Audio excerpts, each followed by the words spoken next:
Welcome friends. আজকে সম্ভাব্য update খড়কুটোতে অষ্টমীর যে অঞ্জলি সেটা এখনও হয়নি।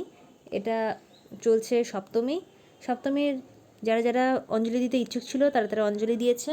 সবাই মিলে একসাথে এনজয়ও করছে, খুব অনেক মজা এবং অনেক খুনসুটির মধ্য দিয়ে চলছে এই এপিসোডটি।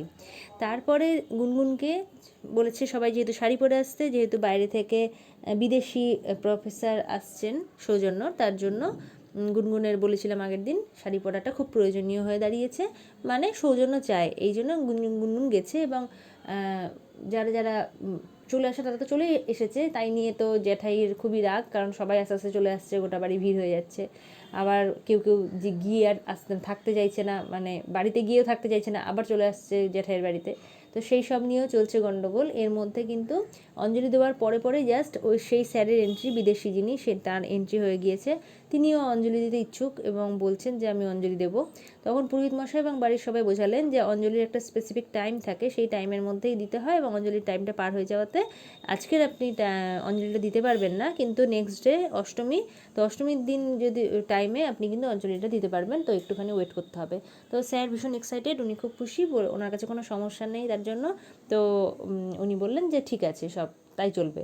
এরপরে কিন্তু দেখা যাচ্ছে তিন্নি দিদি চলে এসেছে, যেটা একবারে মানে একটা বিরাট একটা গণ্ডগোলের সৃষ্টি হতে পারে আর কি। তো কী গণ্ডগোলের সৃষ্টি হতে পারে সেটা পরের দিন আপনারা শুনবেন আর দেখবেন। তো তিন্নি দিদির খুব রাগ হয়ে গেছে, কারণ হচ্ছে যে তিন্নি দিদি বারে বারে বলছে যে ওই স্যারকে ডান্স শেখাবেন। স্যারও খুব এক্সাইটেড, বলছে ঢাকের সাথে আমি নাচবো, আমি নাচতে এসেছি, আমি বুঝতে আসিনি, আমি নাচবো। তো বয়স্ক স্যার সবাই খুব একটু হাসাহাসি করছে, কিন্তু স্যার কিন্তু খুব স্পোর্টিংলি ব্যাপারগুলোকে হ্যান্ডেল করছে।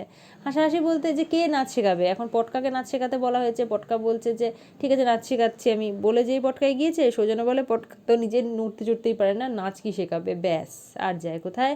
পটকার কথা শুনে কিন্তু সৌজন্যর কথা শুনে পটকার এমনই রাগ হয়েছে, তো বলেছে আমি তাহলে শেখাবো না, সৌজন্যই আপনাকে শেখাবে। সৌজন্য তো ঝামেলায় পড়ে গেছে, সৌজন্য আরও পারে না। তারপর অনেক সাধ্য সাধনা করে পটকা বলছে না, আমার অভিমান হয়েছে, আমি তো নাচ শেখাবো না, গুনগুন আসো, গুনগুন শেখাবে। তখন তিনি দিদি বলছে আমি শেখাচ্ছি। তখন সবাই বলছে যে না না, ও কিন্তু কৃতিত্ব নেবে, ইচ্ছে করে এগুলো বলছে, ওকে দিয়ে নাচ শেখানো যাবে না। তখন ওই মিষ্টি বলছে যে হ্যাঁ, ও কৃতিত্ব নেওয়ার জন্য করছে, যাও না, তোমাদের মধ্যে কেউ যাও, গিয়ে শেখাও না। তো যাই হোক, এভাবে চলছে পর্বটা। আবার কিছুক্ষণ পরে দিদি আবার বলছে কি যে আমি নাচ শেখাই। তো ওরা তো রেগেই যাচ্ছে বারে বারে এই কথাটা বলার জন্য। একবার তো রূপাঞ্জন বলেই ফেললো যে তোমার নাচতে ইচ্ছে করছে, তুমি এক কোণে গিয়ে ওকে নাচো, আমরা দেখবো, কিন্তু তুমি তো বাড়ির কেউ না, উনি বাড়ির কারোর কাছ থেকে শিখতে যাচ্ছেন, আর বাড়ির গেস্ট, বাড়ির লোকই শেখাবে, তুমি কেন শেখাবে। তো সেটা শুনে তো অনেক মানে ইয়ে করেও তো দাঁড়িয়ে থাকে ঠেটার মতো সরি সরি। তো ওটা একটা মানে কাল্পনিক ক্যারেক্টার, তার পার্সোনালিটির ওপর সেটা যায় না, এটা মানে ক্যারেক্টারের দিকটা থেকে আমি কিন্তু যে বিশেষণটা ইউজ করলাম সেটা অবশ্যই তার প্রকৃতি বা তার কিছুই আমি জানি না, তার আসল কেমন। তো যাই হোক, সেখানে সে দাঁড়িয়েছে, তো বোঝে। এরপরে অনেকক্ষণ অপেক্ষা করতে করতে বারে স্যার জিজ্ঞেস করছেন গুনগুনের সম্পর্কে, তারপরে ফাইনালি গুনগুন এসেছে, খুব সুন্দর সেজে গুজে, খুব সুন্দর শাড়ি পরে গুনগুনে চলে এসেছে। তো তারপরে আসার পরে সৌজন্য বলছে বাহ, গুনগুনকে দেখতে তো খুব ভালো লাগছে, সুন্দর লাগছে, মনে মনে বলছে। তখন সৌজন্যর ভালো লাগলে কী হবে, তিনি দিদির তো ভালো লাগেনি। তিনি দিদি বলছে দেখো, আমার সাথে প্রতিযোগিতা করার জন্য জানে আমি আসবো, শাড়ি পরেই আসবো, তাই জন্য তিনি শাড়ি পরে নিয়েছে।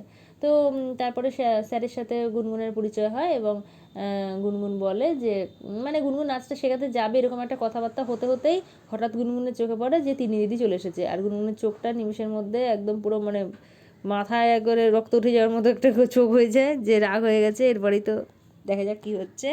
আপনাদের যদি ভালো লেগে থাকে তাহলে আপনারা অবশ্যই লাইক করবেন, আর যদি ভালো লেগে না থাকে তাহলে অবশ্যই একটা ডিসলাইক করবেন, আর আমার চ্যানেলের সাথে থাকবেন লাইক বা ডিসলাইক দুটোই করার জন্য।